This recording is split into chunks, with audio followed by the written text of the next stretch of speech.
वे उत्तर क्रियाएं जिन्हें किस विधि से और किन्हें करना चाहिए, श्रद्धा सहित श्राद्ध करने से मनुष्य, ब्रह्मा, इंद्र, रुद्र, सूर्य, अश्विनी कुमार, अग्नि, वसुगण, मृदगण, विश्वदेव, पितरगण, पक्षी, मनुष्य, पशु, सरीसृप, ऋषिगण तथा भूतगण आदि संपूर्ण जगत को प्रसन्न कर देता है। नित्य श्राद्ध काल यानी प्रत्येक महीने में कृष्ण पक्ष की पंचदशी यानी अमावस्या और अष्टका, हेमंत व शिशिर ऋतुओं में 4 महीनों की शुक्ल अष्टमी पर श्राद्ध करे। काम्य श्राद्ध काल यानी जिस समय श्राद्ध योग्य पदार्थ या किसी विशिष्ट ब्राह्मण को घर में आया जाने अथवा जब उत्तरायण यानी दिन बड़े हो अथवा दक्षिणायन रातें बड़ी हो या व्यतिपात यानी सूर्य और चंद्रमा एक ही दिशा में हो, तब काम्य श्राद्ध का अनुष्ठान करे। विषुव संक्रांति यानी 21 मार्च और 23 सितंबर जब दिन और रात बराबर होते हैं, सूर्य व चंद्र ग्रहण के दौरान सूर्य का प्रत्येक राशि में प्रवेश करते समय, नक्षत्र अथवा ग्रह की पीड़ा होने पर, बुरा सपना देखने पर, घर में नया अन्न आने पर काम्य श्राद्ध करे।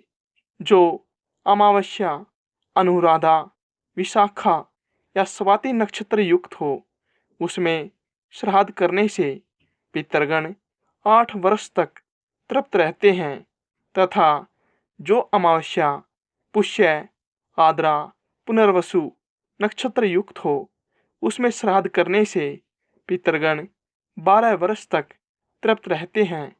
जो पुरुष पितरगण और देवगण को तृप्त करना चाहता हो, उसके लिए धनिष्ठा, पूरा भाद्रपदा अथवा शतभिषा नक्षत्र युक्त अमावस्या अति दुर्लभ है। जब अमावस्या इन 9 नक्षत्रों से युक्त हो, उस वक्त किया गया श्राद्ध पितरगण को अत्यंत तृप्तिदायक होता है। इनके अलावा पितृभगत इलापुत्र महात्मा पुरुरवा के अति विनीत भाव से पूछने पर श्री सनत कुमार जी ने जिन तिथियों का वर्णन किया, वे भी सुनो। बैसाख मास की शुक्ला तृतीया, कार्तिक शुक्ला नवमी, भाद्रपद कृष्ण त्रयोदशी, माघ की अमावस्या, इन 4 तिथियों को पुराणों में युगाधा कहा है। ये चारों तिथियां अनंत पुण्यदायिनी हैं।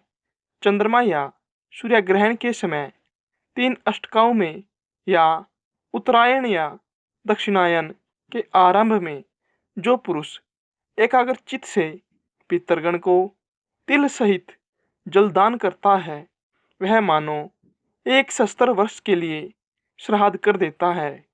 यह परम रहस्य स्वयं पितरगण ही कहते हैं।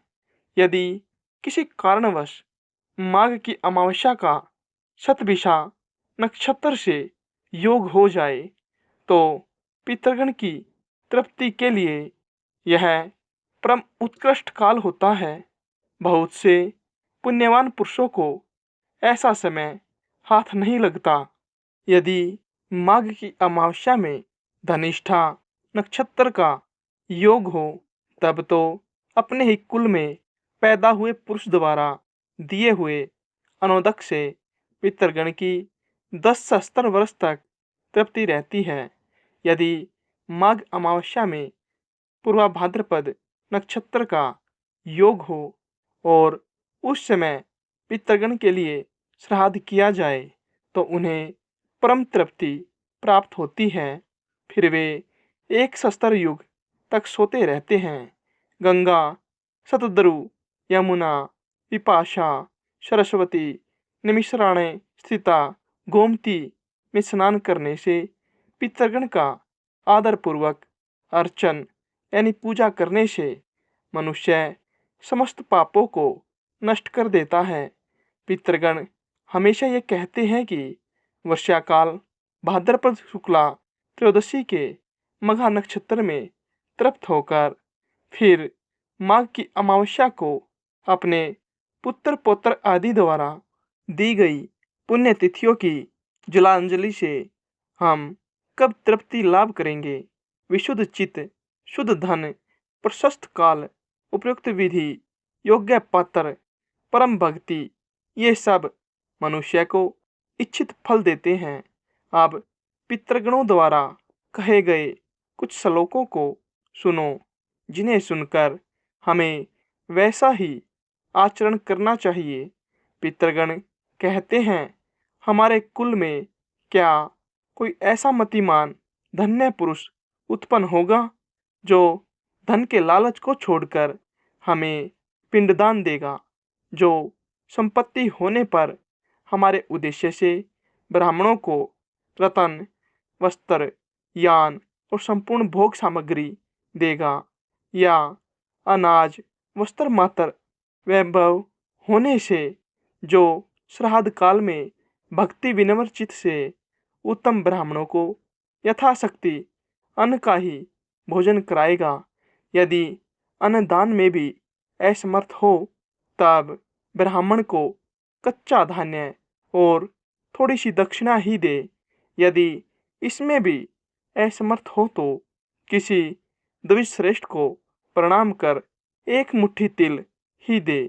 यदि ऐसा करने में भी असमर्थ हो, तब धरती पर भक्ति भाव से 7-8 तिल के दानों से जलांजलि दे। यदि इसकी भी कमी हो, तब कहीं से एक दिन का चारा लाकर स्नेह और श्रद्धापूर्वक गाय को खिलाए।